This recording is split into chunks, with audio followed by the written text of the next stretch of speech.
मोदी के नेतृत्व में ऐतिहासिक निर्णय। गृह मंत्रालय ने सीएपीएफ्स के लिए हिंदी और अंग्रेजी के अलावा 13 क्षेत्रीय भाषाओं में कांस्टेबल जनरल ड्यूटी परीक्षा आयोजित कराने को दी मंजूरी। गृह मंत्री अमित शाह की पहल पर सीएपीएफ में स्थानीय युवाओं की भागीदारी बढ़ाने और क्षेत्रीय भाषाओं को प्रोत्साहित करने के लिए उठाया गया कदम। प्रधानमंत्री ने लाइफ मिशन, सतत विकास और अन्य मुद्दों पर अपने विचार किए साझा। विश्व बैंक के कार्यक्रम में वीडियो संदेश के जरिए पीएम मोदी ने जलवायु परिवर्तन से लड़ने के लिए व्यवहार परिवर्तन को बताया जरूरी।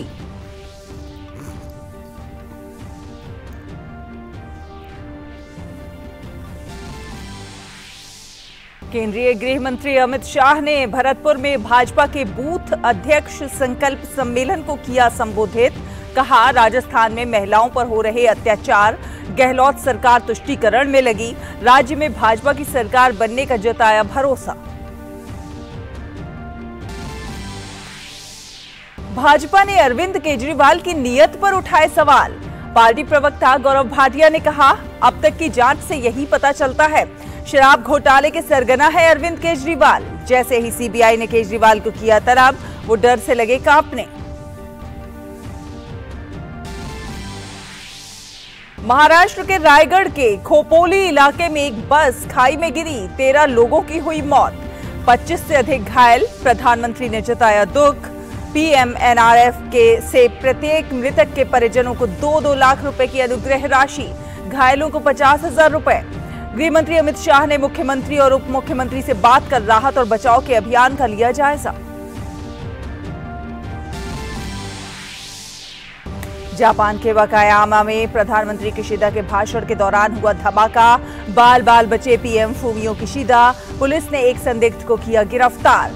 प्रधानमंत्री नरेंद्र मोदी ने जापान में हुई हिंसा की निंदा। कहा, भारत हिंसा के सभी कृत्यों की करता है निंदा।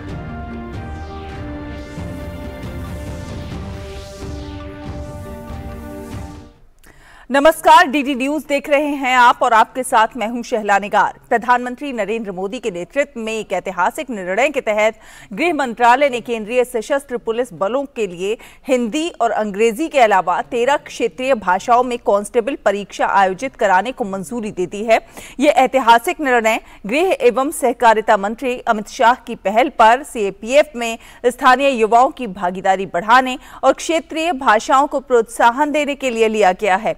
हिंदी और अंग्रेजी के अलावा प्रश्न पत्र असमिया, बंगाली, गुजराती, मराठी, मलयालम, कन्नड़, तमिल, तेलुगु, ओडिया, उर्दू, पंजाबी, मणिपुरी और कोंकणी भाषा में तैयार किया जाएगा।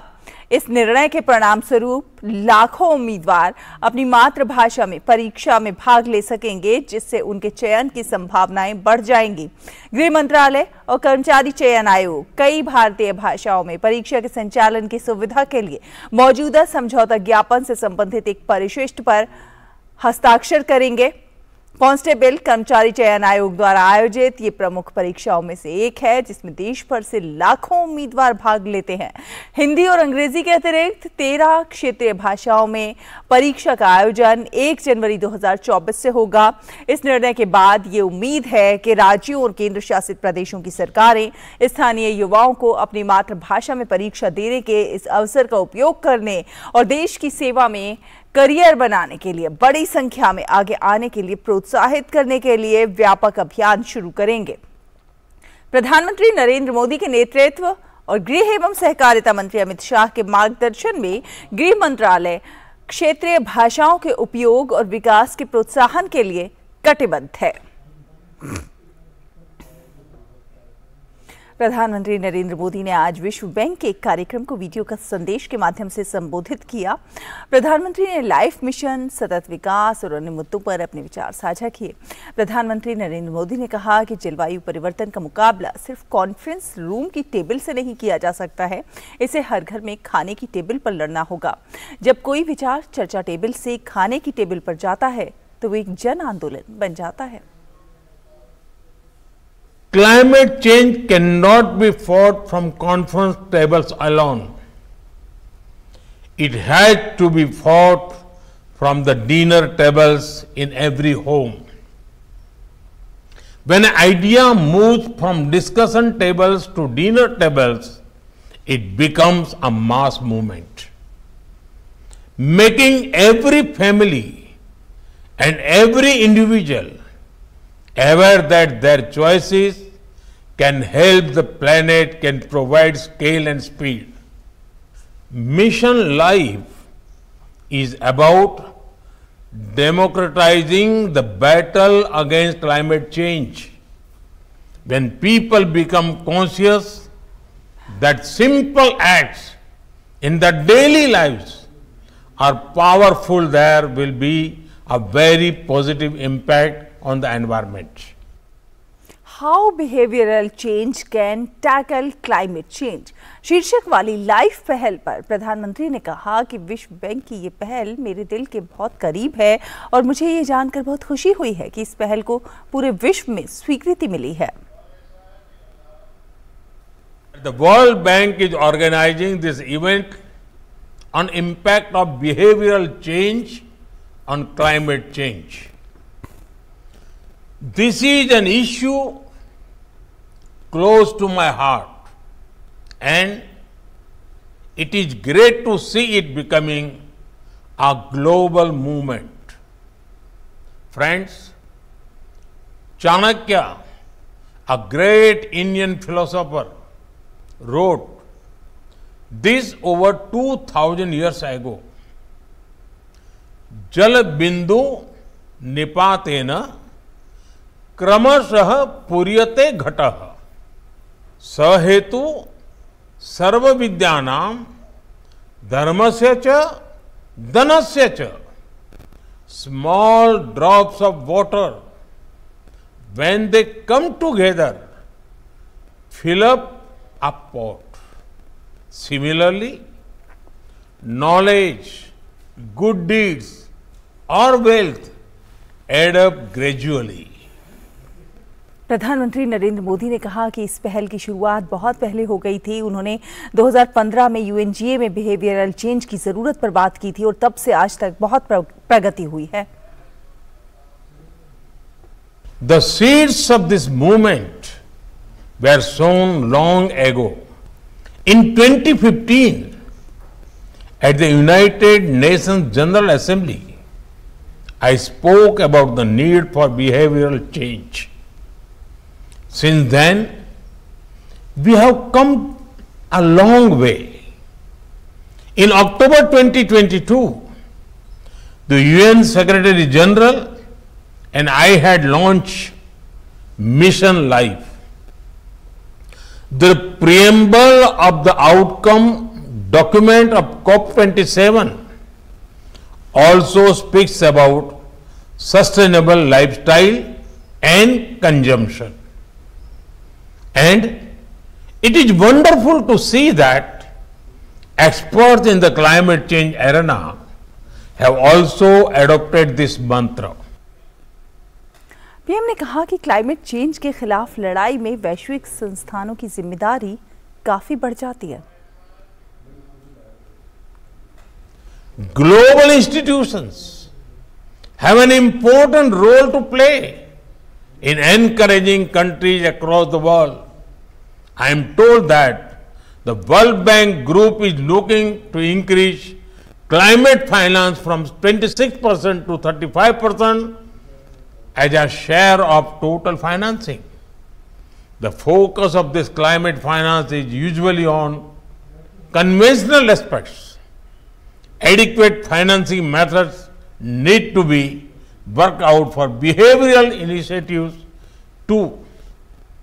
A show of support by the World Bank towards behavioral initiatives such as Mission Life will have a multiplier effect.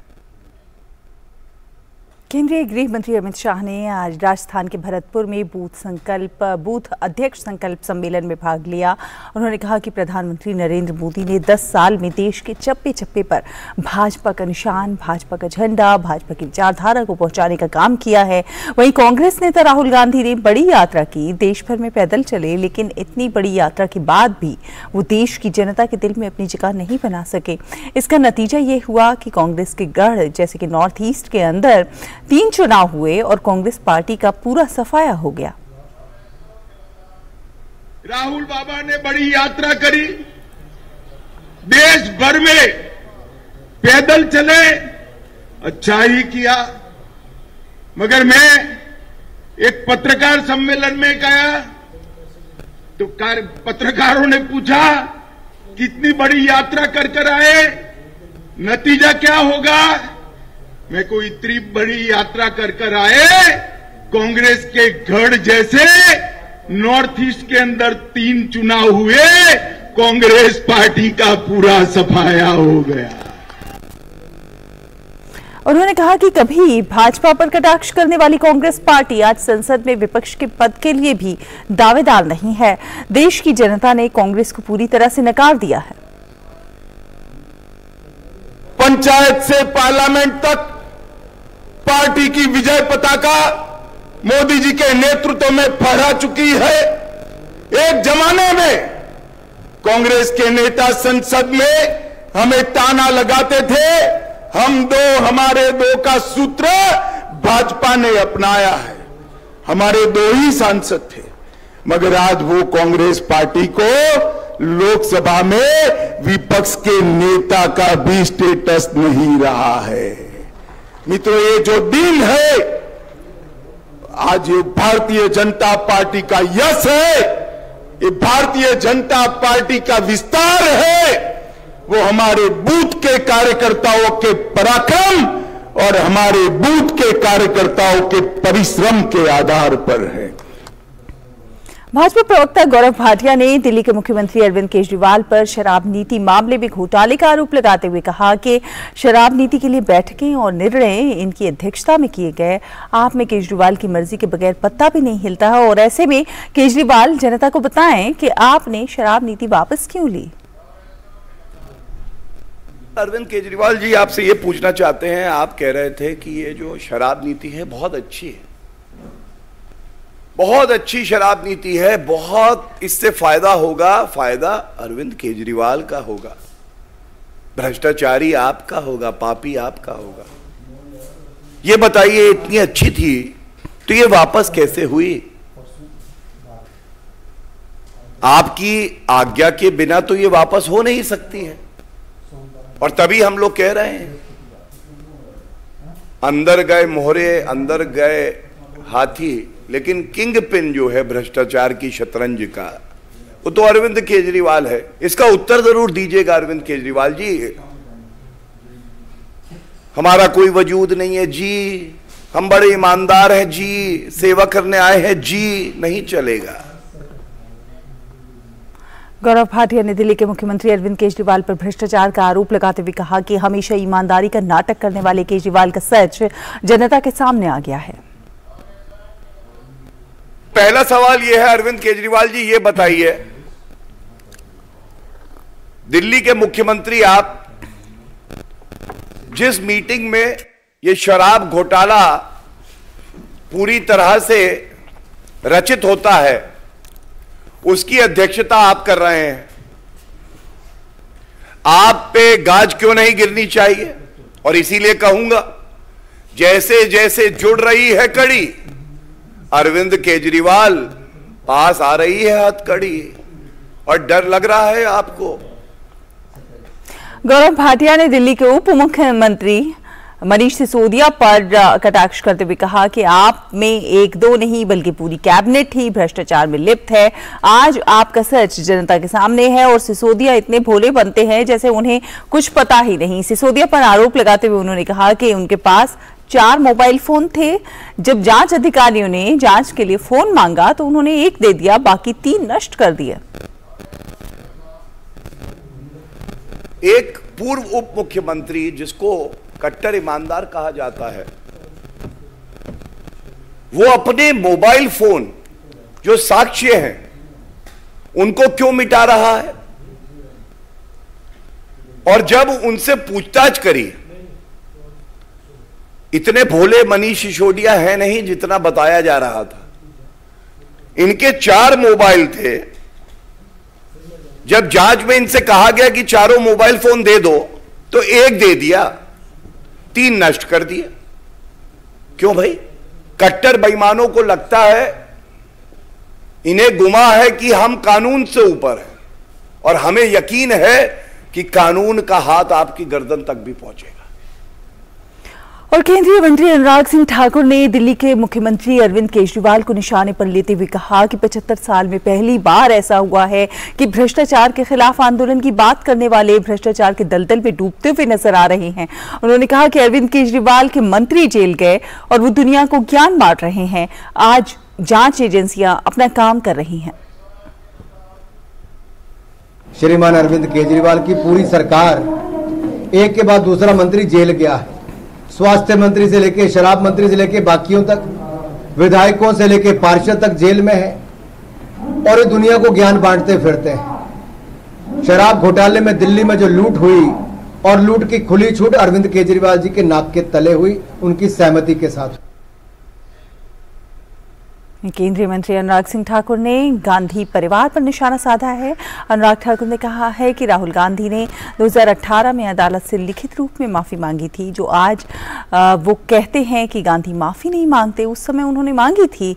Rahul Gandhi ने तो मांगी ही, पंडित नेहरू ने भी नाभा जेल में रहते हुए माफी मांगी थी।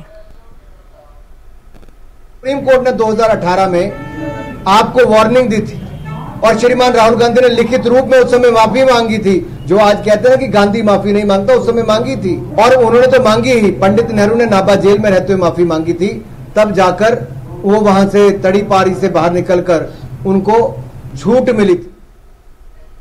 केंद्रीय मंत्री पीयूष गोयल ने गुरुग्राम के एमडीआई यानी प्रबंधन विकास संस्थान के दीक्षांत समारोह में भाग लिया। छात्रों को गोल्ड मेडल प्रदान करने के बाद उन्होंने कहा कि महिला सशक्तिकरण की दिशा में एमडीआई का महत्वपूर्ण योगदान है। दिलचस्प बात यह है कि यहां पढ़ने वाले छात्रों में 65% महिला छात्राएं हैं।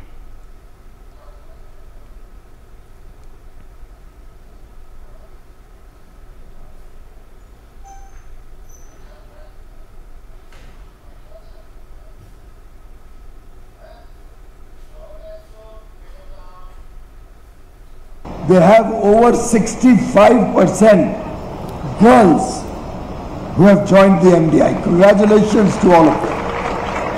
That's a remarkable achievement for the organization in terms of giving an opportunity to our daughters as they work their way up and become stakeholders in the growth story of India, as they contribute to a better India, to a better future for our country. और दिल्ली में आयोजित एक भारत श्रेष्ठ भारत कार्यक्रम में बोलते हुए केंद्रीय मंत्री जितेंद्र सिंह ने कहा कि प्रधानमंत्री नरेंद्र मोदी ने एक भारत श्रेष्ठ भारत की कल्पना 31 अक्टूबर 2015 को सरदार पटेल के जन्मदिन पर की थी। सरदार पटेल ने 560 से अधिक रजवाड़ों को भारतीय गणराज्य का हिस्सा बनाया था। जम्मू कश्मीर छूट गया था, उसे मोदी जी ने भारत का हिस्सा बनाया। जब एक भारत श्रेष्ठ भारत की कल्पना दी थी मोदी जी ने, तो वो दिन था 31 अक्टूबर 2015, सरदार साहब का जन्म दिवस। ये सरदार साहब जिनको इतिहास जानता है कि 560 से अधिक राजवाड़े उन्होंने भारतीय गणराज्य का हिस्सा सफलतापूर्वक बनाए। वो छूट गया तो जम्मू कश्मीर, क्योंकि तत्कालीन प्रधानमंत्री पंडित नेहरू का कहना था कि जम्मू कश्मीर को बेहतर तरीके से जानते हैं और सरदार साहब को उससे बाहर रखा गया। वो काम जो सरदार साहब से छूट गया था, दुर्भाग्यपूर्ण उनका जल्दी स्वर्गवास भी हो गया, वो मोदी जी ने कर दिखाया, जम्मू कश्मीर को उसका हिस्सा बनाकर। और केंद्रीय रेल मंत्री अश्विनी वैष्णव ने कहा कि साल में करीब 50-60 लाख श्रद्धालु खाटू श्याम जी जाते हैं। जितने भी हमारे सांस्कृतिक धरोहर और श्रद्धा के स्थान हैं, उनको जोड़ने की योजना रेलवे ने बनाई है। खाटू श्याम रेलवे के नेटवर्क से जुड़ सके, इसकी व्यवस्था की गई है। हाल ही में इसके सर्वे को अनुमति मिली है। जल्दी ही सर्वे पूरा कर काम शुरू किया जाएगा। साल भर में करीब 50 से 60 लाख श्रद्धालु भक्त खाटू श्याम जी के दर्शन हेतु जाते हैं। रेलवे ने जितने भी हमारे सांस्कृतिक धरोहर के स्थान हैं, जितने हमारे इतने बड़े श्रद्धा के स्थान हैं, जैसे अंबाजी माता का, इसी तरह के स्थानों को कनेक्टिविटी देने का एक प्रोग्राम बनाया। उसमें खाटू श्याम जी से रेलवे का नेटवर्क जुड़े, इसकी व्यवस्था की गई। और अभी हाल ही में बहुत खुशी की बात है कि हाल ही में इसका सर्वे सैंक्शन हुआ है। बहुत जल्दी सर्वे कंप्लीट करके प्रोजेक्ट सैंक्शन करके काम आरंभ करेंगे। उत्तर प्रदेश के शाहजहांपुर में एक बड़ा सड़क हादसा हुआ है।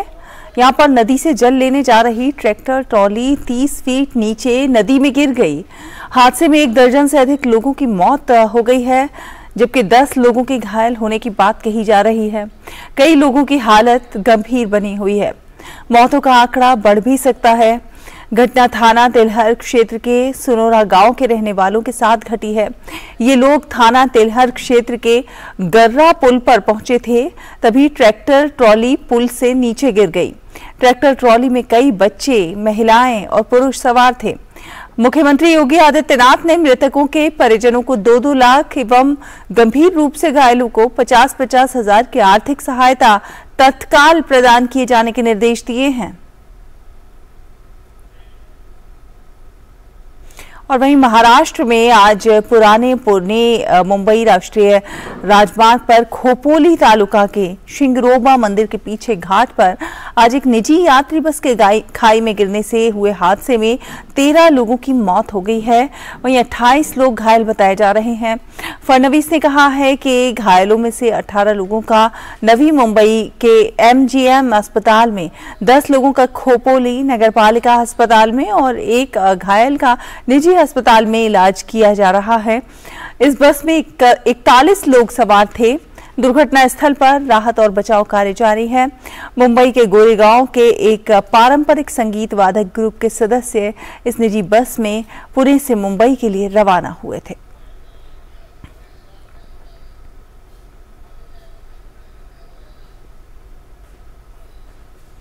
महाराष्ट्र के मुख्यमंत्री एकनाथ शिंदे ने रायगढ़ के खोपोली इलाके में स्थिति का जायजा लिया। मुख्यमंत्री एकनाथ शिंदे ने इस हादसे में जान गंवाने वालों के प्रति दुख जताया है। मुख्यमंत्री ने हादसे में प्रत्येक मृतक के परिजनों को 5-5 लाख रुपए की आर्थिक सहायता देने की घोषणा की है। और राष्ट्रपति द्रौपदी मुर्मू ने महाराष्ट्र के रायगढ़ में हुए इस बस हादसे पर गहरा दुख व्यक्त किया है। उन्होंने अपने ट्वीट संदेश में कहा है कि महाराष्ट्र के रायगढ़ में हुए बस हादसे में लोगों की मौत बेहद दुखद है। शोक संतप्त परिवारों के प्रति मेरी संवेदनाएं। मैं घायलों के शीघ्र स्वस्थ होने की प्रार्थना करती हूं। प्रधानमंत्री नरेंद्र मोदी ने भी रायगढ़ बस दुर्घटना पर दुख जताया है। प्रधानमंत्री कार्यालय ने एक ट्वीट में कहा है कि महाराष्ट्र के रायगढ़ में बस दुर्घटना से आहत हूं। अपने प्रियजनों को खोने वालों के साथ मेरी संवेदनाएं। घायलों के शीघ्र स्वस्थ होने की कामना करता हूं। राज्य सरकार प्रभावितों को हर संभव सहायता उपलब्ध करा रही है। एक अन्य ट्वीट में प्रधानमंत्री कार्यालय ने कहा कि रायगढ़ बस दुर्घटना में प्रत्येक मृतक के परिजनों को PMNRF से 2 लाख रुपए की अनुग्रह राशि दी जाएगी। घायलों को 50,000 रुपए की सहायता प्रदान की जाएगी।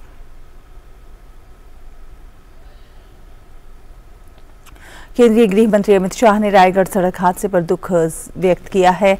अमित शाह ने ट्वीट करके कहा है कि महाराष्ट्र के रायगढ़ में हुआ सड़क हादसा दुखद है। इस संबंध में मुख्यमंत्री एकनाथ शिंदे जी और उप मुख्यमंत्री देवेंद्र फडणवीस जी से बात हुई है। स्थानीय प्रशासन राहत कार्य में लगा हुआ है। मृतकों के परिजनों के प्रति संवेदना व्यक्त करता हूं और घायलों के शीघ्र स्वस्थ होने की कामना करता हूं। उत्तर प्रदेश के श्रावस्ती जिले में राष्ट्रीय राजमार्ग 730 के पास एक दर्दनाक सड़क हादसा हो गया है। इस हादसे में 6 लोगों की जान चली गई और 8 अन्य लोग घायल हो गए। यह हादसा तब हुआ जब आज थाना क्षेत्र इकोना में एक इनोवा गाड़ी पेड़ से टकरा गई। पुलिस ने घटनास्थल पर पहुंचकर गाड़ी को JCB से बाहर निकाला। गाड़ी में 14 लोग सवार थे। ये लोग लुधियाने से आए थे। 6 लोगों की मौके पर ही मृत्यु हो गई। 8 लोगों को बहराइच रेफर किया गया है।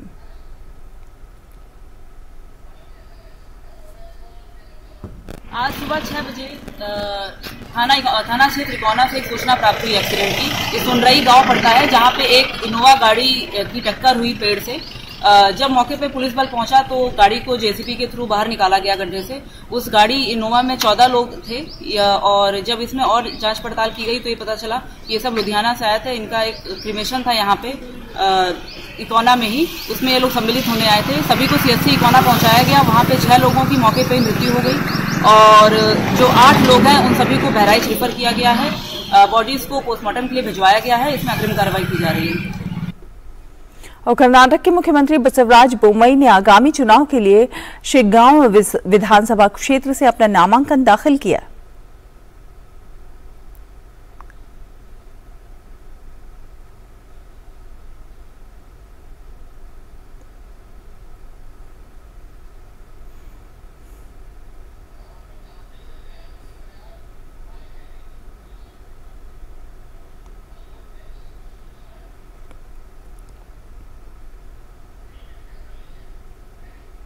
कर्नाटक विधानसभा चुनाव के लिए कांग्रेस ने 43 उम्मीदवारों की तीसरी सूची जारी की है। अठानी सीट से पूर्व डिप्टी सीएम लक्ष्मण सावदी को टिकट मिला है, तो वहीं कोलार सीट से कोथूर जी मंजुनाथ को टिकट दिया गया है।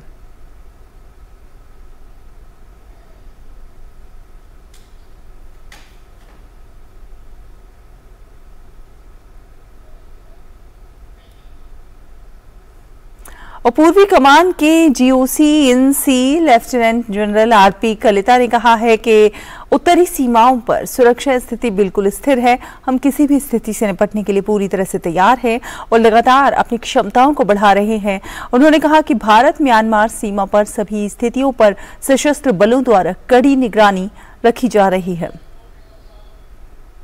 There are certain times disagreements which take place because of the differing perception of the LAC that exists, which we all are aware of, and certain times there are face-offs and certain times there are certain escalations, but attempt from both sides have been to resolve those issues through talks and through dialogues at the local level, utilizing the existing mechanisms.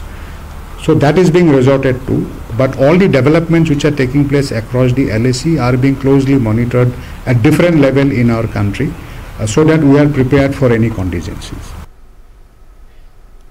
और अग्निवीर योजना पर उन्होंने कहा कि पहले जत्थे को प्रशिक्षित किया जा चुका है। साथ साथ हमारा प्रयास है कि नौजवानों को देश सेवा के लिए प्रोत्साहित किया जाए।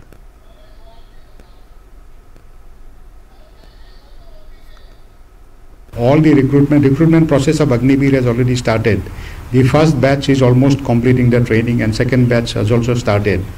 That was for the previous year, and the next year also the process has been streamlined now. And we'll have the online written test first, followed by the physical test and the medical. So that process is on. There is no deviation to that. What is being done at our level is we are trying to facilitate and tutor and coach the youth of the Northeast so that they can appear in those tests and get recruited. It is not only limited to Agniveer scheme, even for getting joining the armed forces as officers. We have been conducting various coaching classes, not only for the written exams as also for the interview. We are also trying to establish something on the lines of the Super 30, which trains for GE and NEET. So on the similar lines, we are trying to coach youth of these people for joining armed forces as an officer. तो इसी के साथ इस bulletin में फिलहाल इतना ही, लेकिन DD news पर खबरों का सफर लगातार जारी है। आप देखते रहिए डीडी न्यूज। नमस्कार।